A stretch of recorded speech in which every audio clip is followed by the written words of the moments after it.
Saat ini Presiden Jokowi sedang diarak untuk menuju ke Bundaran HI karena ini posisinya masih berada di Stasiun Duku Atas di kawasan Jalan Jenderal Sudirman dan kemudian melewati Bundaran HI akan berlanjut ke Istana Merdeka.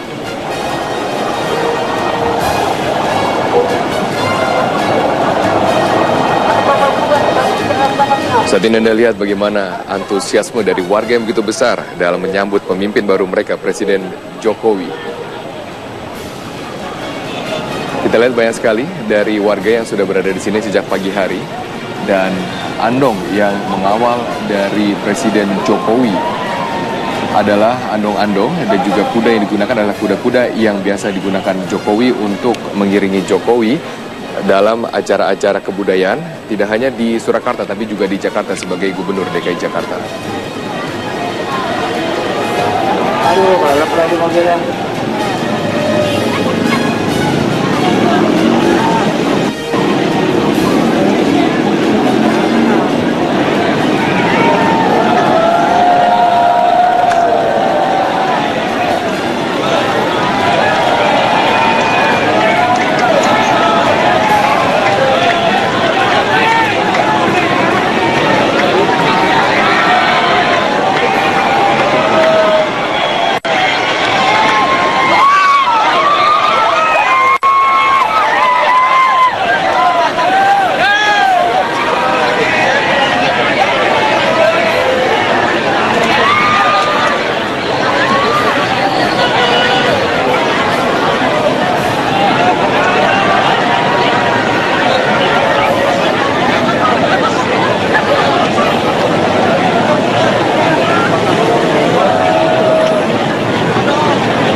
Nggak ada orang di dalam mobil sedan itu.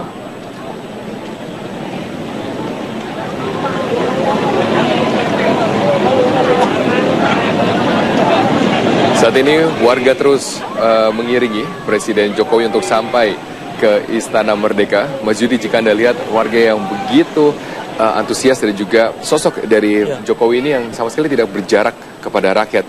Berarti kalau Anda baca kepribadiannya, bagaimana kepribadian Jokowi? Pertama begini, saya ingin tidak tahan untuk komentar ya. Ini atmosfer seperti ini adalah atmosfer yang hilang dalam beberapa puluh tahun terakhir, tapi inilah sebenarnya roh daripada nasionalisme Indonesia.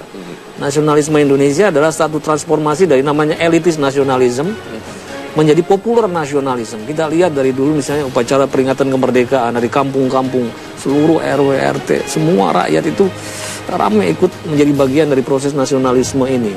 Tapi dalam beberapa puluh tahun terakhir kelihatannya mulai melesu. Dan sekarang saya lihat Pak Jokowi kelihatannya mampu mengembalikan kembali atmosfer yang disebut dengan popular nationalism, horizontal comradeship, solidaritas nasional, dan energi ini akan ditransfer ke seluruh pelosok tanah air. Bagaimana rakyat kembali menjadi bagian penting daripada pembangunan gitu. Rakyat bukan dialienasi sebagai objek dari pembangunan, tapi memang harus menjadi bagian di dalam proses kesemarakan politik ini sebagai bagian dari pembangunan. Nah, Pak Jokowi dalam konteks kepemimpinan itu mampu menjadi elemen yang bisa menyatukan kepingan-kepingan bangsa yang robek ini. Kenapa? Karena beliau kelihatannya orang yang nothing tulus, artinya tidak memposisikan dia di atas siapapun. Masalahnya kan rakyat orang kita ini tidak terlalu suka juga kalau pemimpin itu merasa pinter sendiri gitu. Betul. Biasanya lebih suka welcome kepada pemimpin yang tidak terlampau menjulang sendiri dan merasa bisa menyelesaikan masalah sendirian, tapi pemimpin yang mampu bisa merangkul semua orang dan meletakkan kepalanya di sepatu orang lain, itu relatif bisa menyatukan seluruh elemen. Termasuk kita lihat Pak Prabowo sekalipun pada titik terakhir yang mengatakan bagaimanapun saya merasa Jokowi ini di kedalaman hatinya seorang patriotik sejati. Dan oleh karena itu saya harus respect terhadap dia, memberi kesempatan pada dia untuk memimpin bangsa ini, dan semua orang harus mulai sejauh dia menjalankan pemerintahan ini memang untuk tujuan-tujuan kepentingan bersama, mestinya nanti getaran ini, bagaimana kesemerakan partisipasi publik terjadi, ditransfer ke semua lini kehidupan nanti.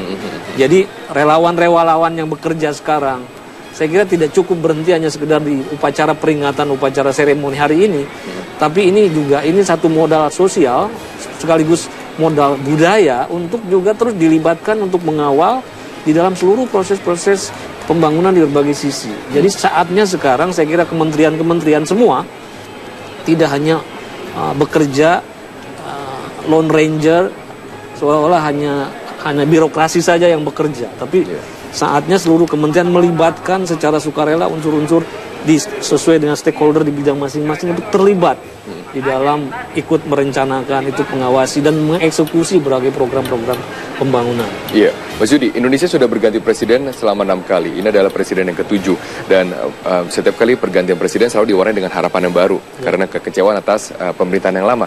Jika Anda lihat hari ini, apakah ini dapat disamakan dengan pergantian-pergantian presiden sebelumnya, atmosfer seperti ini? Iya, jadi memang ada yang mengatakan setiap pemimpin ada zamannya, ada masanya, dan setiap masa ada pemimpinnya. Nah, saya kira Pak Jokowi memang sepertinya pemimpin yang diperlukan oleh bangsa saat ini. Jadi kadang-kadang saya melihat karunia Tuhan itu luar biasa bagi bangsa ini. Karena pada momen-momen tertentu bisa masuk pemimpin yang sesuai dengan tuntutan zamannya. Apa tuntutan zaman hari ini? Itu ledakan kebebasan dalam 15 tahun terakhir ternyata tidak membuat orang partisipatif di dalam politik. Partisipasi di dalam pilkada-pilkada turun juga. Tingkat kepercayaan publik pada politik merosot. Dan merasa demokrasi ujungnya tidak membawa kesejahteraan, ujungnya membawa kesenjangan sosial. Dia memerlukan satu pemimpin yang bisa memberikan kembali trust, percaya orang pada politik. Dan trust itu terjadi kalau pemimpin mau mengembangkan semangat pelayanan gitu. Selama ini yang hilang dari politik kan politik pelayanan. Dan kalau kita cermati Pak Jokowi, sebenarnya prestasinya sebagai wali kota atau gubernur sebenarnya tidak skala yang dia lakukan itu tidak banyak-banyak amat.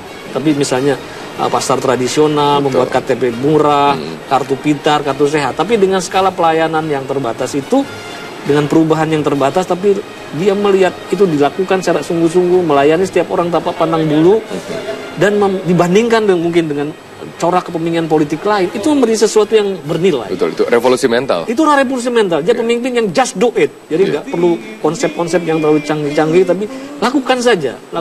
Dan revolusi mental kayaknya dimulai dari bagaimana kita mentransfer hanya sekedar daripada gagasan muluk di atas menara yang tinggi, tapi tidak pernah bersejak ke bumi. Dia melakukan revolusi mental dengan keteladannya. Just do it, kerjakan. Dan apa yang terjadi hari pekerjaan ini kan, apa yang dia lakukan tuh beresonansi menjadi satu gelombang semangat yang membuat ratusan ribu orang bisa datang. Betul. Juga jika kita cermati dari pernyataan Pak Jokowi setiap kali ditanya bagaimana kabinetnya nanti ke depan, ataupun juga bagaimana jika ia memimpin, banyak sekali kata kerja yang muncul dalam kalimatnya. Nanti kerja. Ini kabinet kerja. Saya siap bekerja untuk rakyat. Jadi memang itulah leadership dari Pak Jokowi dan juga gaya kepemimpinan adalah kerja. Karena waktu itu Pak Jokowi saya juga ingat bagaimana apa yang akan mereka lakukan setelah memimpin Jakarta. Yang mengatakan Jakarta planningnya sudah banyak, konsultan sudah canggih. Yang kurang hanya implementasi. Iya, itu ya the weakest link, yang rantai terlemah daripada kepemimpinan Indonesia ini memang mengeksekusi apa yang sudah sudah dicanangkan di dalam berbagai kebijakan, peraturan, tapi jarang sekali yang bisa mengeksekusi. Tapi meskipun begitu, saya harus tetap mengingatkan ya bahwa seperti dikatakan oleh banyak pemimpin-pemimpin besar tentang kepresidenan di dunia, mengatakan bahwa tugas terberat seorang presiden bukan mengerjakan apa yang benar, tapi juga mengetahui apa yang benar. Nah, ini penting. Harus mengetahui dulu apa yang benar, baru dilakukan. Artinya dalam hal ini, dan saya yakin juga dengan kerendah hatian seorang Jokowi, kalau dia menekankan pada aspek praksis, tindakan kerja, itu tidak berarti dia menutup diri di dalam untuk menyerap berbagai pikiran-pikiran terbaik dari bangsa ini. Dia harus tetap rendah hati, dia sebagai man of action, tapi harus memberi ruang bagi orang-orang cerdik pandai di Republik ini harus bisa menawarkan konsepsi-konsepsi sebelum dia eksekusi di lapangan. Artinya jangan sampai juga tekanan pada kerja ini membuat kita menjadi anti-intelektualisme, seolah pemikir itu tidak berarti apa-apa lagi. Betul. Dan saya percaya Jokowi dengan tindak rendah hatinya, dia masih mau mendengar masukan-masukan terbaik daripada putra-putra cerdik pandai di Republik ini. Iya, itulah berarti menjadi seorang presiden, menjadi orang yang benar tapi tidak selalu benar, jadi orang yang pintar tapi tidak merasa pintar, jadi orang yang penting tapi tidak merasa penting. Ya, apakah Anda melihat bahwa kesederhanaan ini dan juga kerendah hatian dapat terus diemban selama 5 tahun ke depan dengan exposure yang semakin tinggi dari dunia internasional maupun juga dari dalam negeri untuk seorang posisi sebagai presiden? Saya percaya dia sederhana bukan karena pencitraan. Dia memang karakternya memang seperti itu. Saya harap beliau masih tetap bisa mempertahankan karakter seperti itu, karena di dalam samudera ketidakpastian seperti ini kita memerlukan biduk-biduk yang oleng ini memerlukan satu jangkar kepastian, kepercayaan kepada pemimpin yang otentik. Nah, saya kira Pak Jokowi sudah datang dengan modal dasar yang bagus dan mudah-mudahan ini karakter kesederhanaan ini dibangun. Pemimpin boleh sederhana tapi demi memakmurkan negerinya, karena tidak mungkin negeri ini bisa dimakmurkan sejauh pemimpinnya hanya bisa memperkaya diri sendiri, hanya mengembangkan mentalitas pengemis. Maksud mentalitas pengemis itu cuma mau dilayani, cuma mau diberi oleh negara, tapi tidak pernah mau melayani dan memberi pada negara.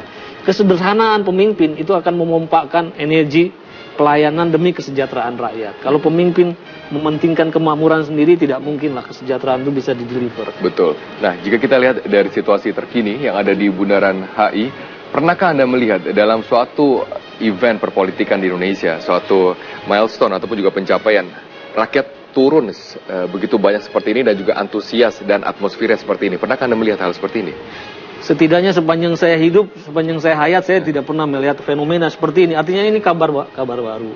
Ini tanda baru dari revolusi mental. Ini sendiri sudah merupakan getaran awal dari revolusi mental.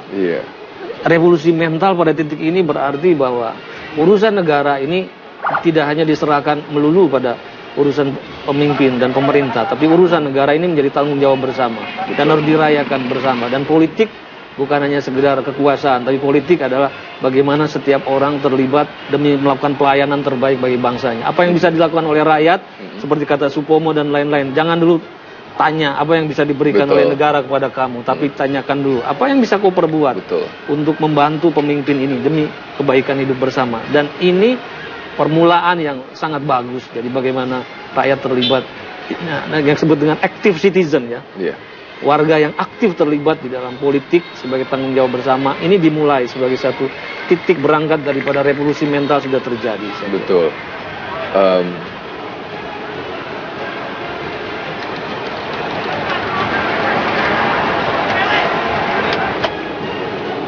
Kita lihat gambar dulu.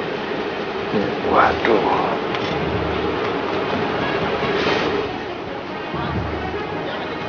Mana andongnya?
Jangan-jangannya belok kanan ntar. Enggak, belum. Belok kanan lewat depan balai kota kan. Ada, enggak bisa jadi kan, ini pada pindah ke kanan semua nih. Ya ke kiri maksud gua. Pindah ke kiri semua.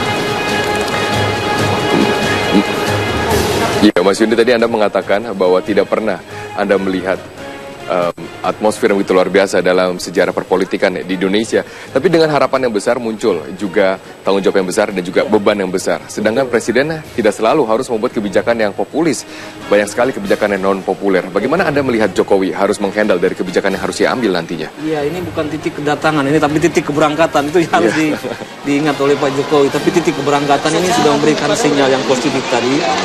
Ini memori bangsa ini merekam ya, pada setiap pakaian yang dipakai, pada bendera dan umbul-umbul. Saya jadi teringat, merinding saya dengan ucapan Bung Karno bahwa yang harus ditulis dalam bendera-bendera kita yang dikibarkan di atas langit Jakarta ini, bendera-bendera yang mengusung daulat rakyat, bendera-bendera yang bergema, yang memancarkan hati nurani dan semangat rakyat untuk bicara.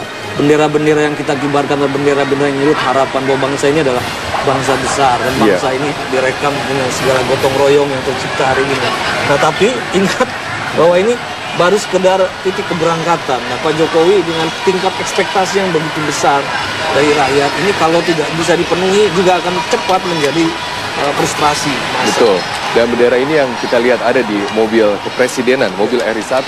Kita lihat di sini tampaknya Presiden Jokowi sudah sampai di Bundaran HI dan kemudian dari Bundaran HI akan kemudian diiringi oleh rakyat Indonesia bersama-sama untuk sampai ke Istana Merdeka. Dan juga dapat kita saksikan bahwa pengawalan dari Presiden Jokowi tidak seketat dari presiden-presiden lainnya, walaupun juga banyak sekali aparat dari pihak kepolisian dan juga militer, tapi tampaknya Pak Jokowi dalam tradisi kepemimpinan ya menginginkan agar jarak terhadap rakyat tidak terlalu jauh. Ya, semoga malah dia bisa mempertahankan tradisi yang dia bangun di kota Solo, di mana aparatur keamanannya juga pakai kostum yang tidak memperlihatkan jarak dengan rakyatnya. Karena perlu mungkin pengawalnya juga pakai kostum kebangsaan juga, pakai batik atau apa. Betul, terlihat sipil. Ya, terlihat sipil, memperlihatkan kebauran dia dengan rakyatnya sudah diperkuat. Ya, ataupun juga nanti mungkin kita lihat seorang presiden menyamar sebagai rakyat, melihat realita yang ada di masyarakat, dan ini mungkin saja terjadi dalam jiwa Pak Jokowi. Ya, itu ada teori-teori tentang karisma, ada beberapa jenis pemimpin. Kalau pemimpin itu merasa karismanya tidak cukup kuat, biasanya memang cenderung mengambil jarak. Karena semakin banyak karisma diberikan pada rakyat, semakin habis karisma dia. Jadi dia tunjuk diri. Tapi pemimpin yang otentik, yang mampu menyerap energi rakyat dan mengembalikan terus pada rakyat, karismanya itu tidak pernah ada habis-habisnya. Karena dia terus menyedot energi rakyat, energi semesta ini. Dan semakin dia bergelut dengan rakyat, menyerap energi rakyat, karisma dia semakin tinggi. Dan ini saya kira yang bisa dilihat oleh seorang Jokowi. Dia tidak merasa kewibawaannya hilang hanya dengan baur dengan rakyat. Betul. Ya. Dan sekarang kita saksikan bersama bagaimana proses pemindahan kendaraan dari kendaraan kepresidenan, yaitu dari mobil RI1 kepada andong yang telah disiapkan oleh masyarakat Indonesia. Nah, disaksikan itu dia Presiden Jokowi yang sudah berada di atas andong untuk menyapa dari masyarakat. Ternyata ini sesuai dengan rencana yang telah dipersiapkan oleh masyarakat. Betul, ini kegembiraan yang tidak tercerabut dari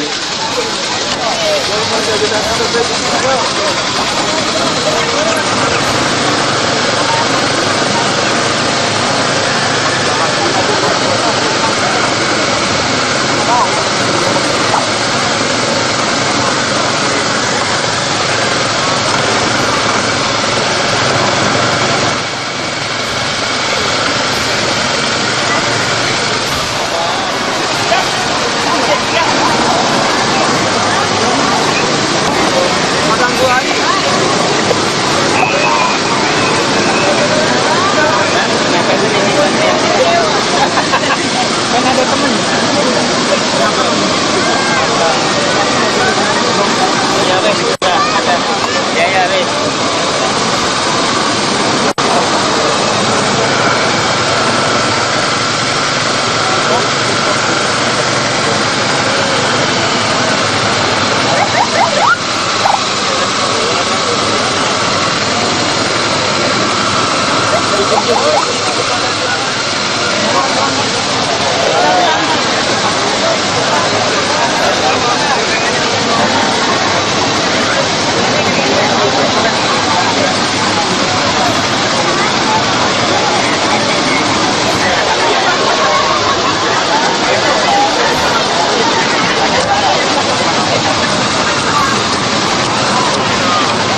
Nggak bisa jalan. Belum diambil gambarnya. Ada orang diangkat.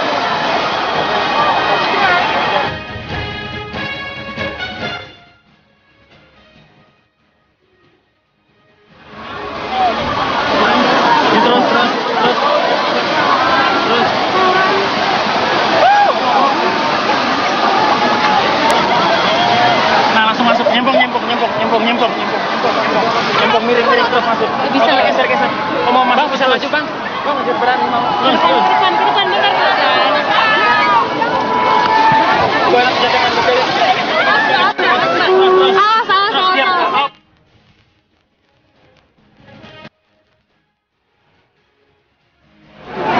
Terus lagi. Yo.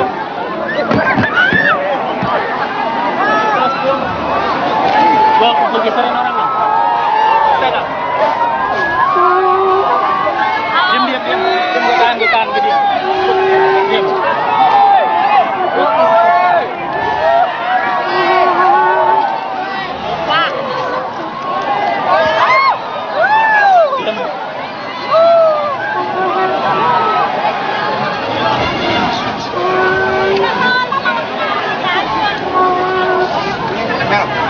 Jangan lewat sini.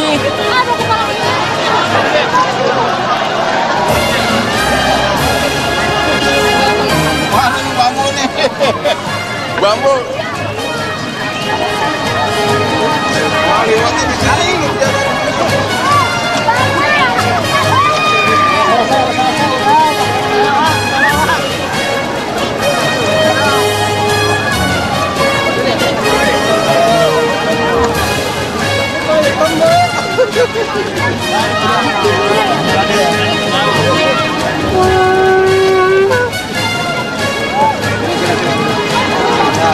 Udah lewat.